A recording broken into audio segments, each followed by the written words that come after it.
So tell me what you think. Give me your feedback. Do you feel like these adjustments and corrections would have been iconic? Do you feel like she really did the damn thing? Y'all, I'm back. I thought I was done with my post about Radhika Merchant, but you know what? I'm losing sleep over this, so I gotta shake out my demons. You can tell that Radhika is a classic bride, and I love me a good classic bride. And the thing is with classic is it doesn't mean that you have to rely on safe.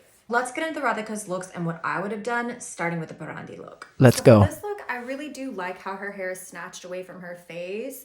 The only thing is with the makeup, I cannot tell what's going on because the photographer photoshopped the crap out of it. If you look at her hairline here, they also added like more hair with Photoshop post-production, and it's weird to me. Her eyes also, I like that she went bold on the liner and smoky. I wish they would have extended her eye shape so it didn't look so small. But here's what I would have loved to have happen to the front of her face. One, I would have liked to see a larger tika on her forehead shape. But two, I would have liked to see this sultry liner kind of pulled out to elongate her eye shape. The back, the pony. Why did we stop here? The length is so short and it only gets you about halfway. The outfit's expensive, the drape is flawless. So here's what I would have liked to see happen. If they were gonna go short on the hair length, at least add some sort of length in a parandi at the back, or any of these would have, oh my God, extra as hell. But any of these would have worked for me. I absolutely love some length on a bride. Come on, guys. The hand-painted lenga. I love the color palette. I love the color contrasting jewelry. The drape of the hair is beautiful, but look at this photoshopped makeup. Girl, bye. You see how the background, her jewelry, her outfit's all like soft and like doesn't exist any longer, but the makeup's still there in bold. They photoshopped this makeup on pretty much with a makeup editing app, honestly. It is not good for me, but I'm not even gonna go there about the makeup. With the drape of this, everything looks beautiful. It's elongating her body, gorgeous. I wanted to see something different from the silhouette on the side. The dupatta itself underneath the flowers is really cool, but the lotus flowers look like a last minute addition. Like they just saw a vase of flowers and just slapped it in her hair. They're saggy, I'm not in love with that. I would have liked to see something cascading upward. Again, I like the placement of the veil, but would have liked to see it faced upward instead of down and sag. Okay, look at it from the side. Also just looks like a basic pony. And again, just slap that lotus on there as an afterthought. If they would have bloomed the lotus or chosen a different flower and faced them upward, it would have really bridged that gap to where the silhouette looked more lifted instead of saggy. This is what an actual bulbed lotus flower looks like, which is what she had, versus bloomed. I think had they used a bloomed or even any different flower, it would have looked a lot more appealing. And then again, the dupatta you could place underneath the flowers. It doesn't have to be floral specific, but you could have done any of these styles. This is the only image I can find of this event look, and I like a good effortless low updo, but I'm not sure what's going on. It looks like two balls on the top of her head, and she did a lot of floral for almost every event, so it's kind of like, what are these random flowers and why were they placed here? I would have been happy with any of these low, simple silhouettes or even something high or a random twist. So for the Gurdwatchi ceremony look, I know that they were trying to pull the random pops of red into her face. I just wasn't a fan of the glossy, bright red one-dimensional lip. I feel like they could have gone with a darker brick on the outside and brighter on the inside. I would have loved to see her hair with romantic curls kind of swept away from her face instead of this random flyaway. I don't know what these pieces are. As far as the red lip, again, brick. I would have liked to see her with more chisel, more dimension, more glow. She was very, very matte from what I can tell in the images, and I would have liked to see if they did a red, maybe more of a stain, something that's kind of see-through. I got a lot to say about this look, so strap in. As far as the photoshopping goes, this looks like she's in front of a green screen. I'm sure she's not because the venue itself is very extravagant and elaborate, but it looks like it. They also saturated the post-production so much, and look at her makeup. Again, the jewelry and everything's blurry now, and it's really soft, but the makeup's still strong. That's a lie. It looks like they used some sort of photoshopping app to literally paste on her makeup. I would have loved to see a lot more glow going on in the face. She didn't have to have structure to the eyes. She didn't have to have a lot on her lip. I would have just liked to see some contouring. I would have liked to see some glow, a lot more liner. I would have liked a bigger tika on her forehead size. I would have liked to see the hair pulled away from and snatched away from her face. Ugh, the swimmer's not. All right, so sometimes the flowers are already prearranged and there's nothing that we as artists can do about it other than making sure that the bun itself matches the width of the florals and the shape. You can't just do a tiny little knot and then a wide floral arrangement. And plus, let's talk about these little hairs that are caught in her drawstring. No, ma'am, those need to be sleeked down. We need edge control.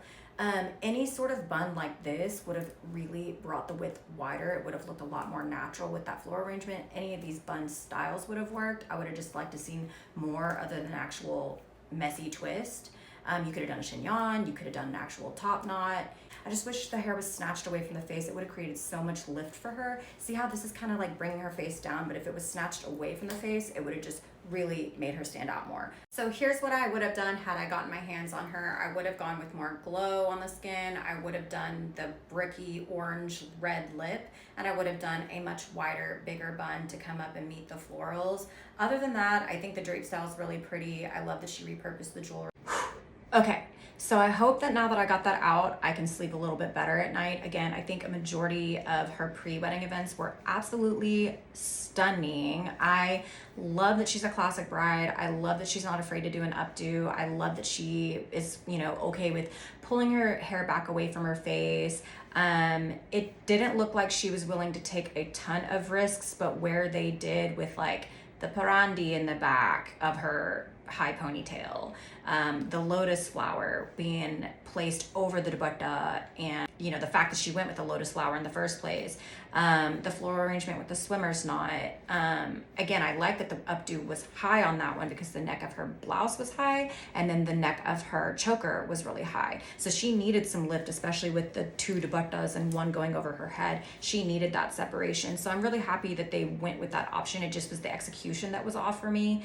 Again, the stray hairs at the bottom that were literally pulled into her drawstring is just a real novice beginner mistake. Had they not taken pictures of the back of her hair, I probably wouldn't have been okay, but because they did, it had to be said. The only other thing I would say is, again, I love that she did so many updos. I think the low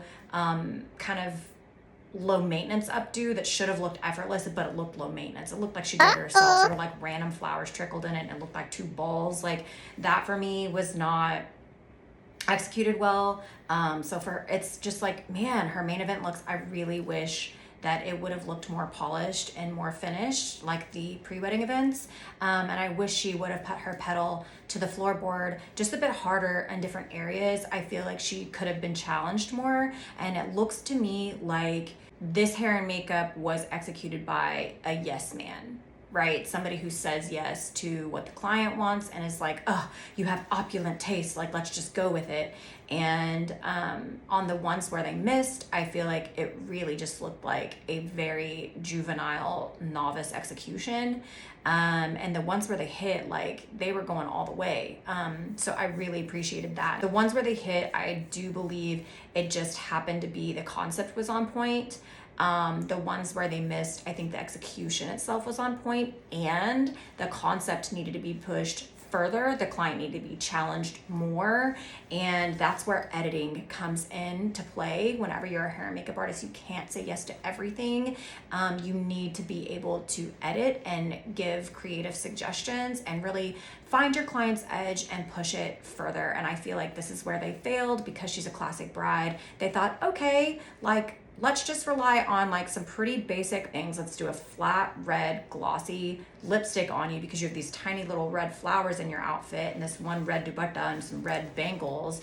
Let's just throw a random red on you and let's make your skin matte. Let's put these random messy strings here instead of giving you an intentional bang or snatching it out of your face. Like, it just looked like they were saying yes to a lot and they really needed help in the editing department.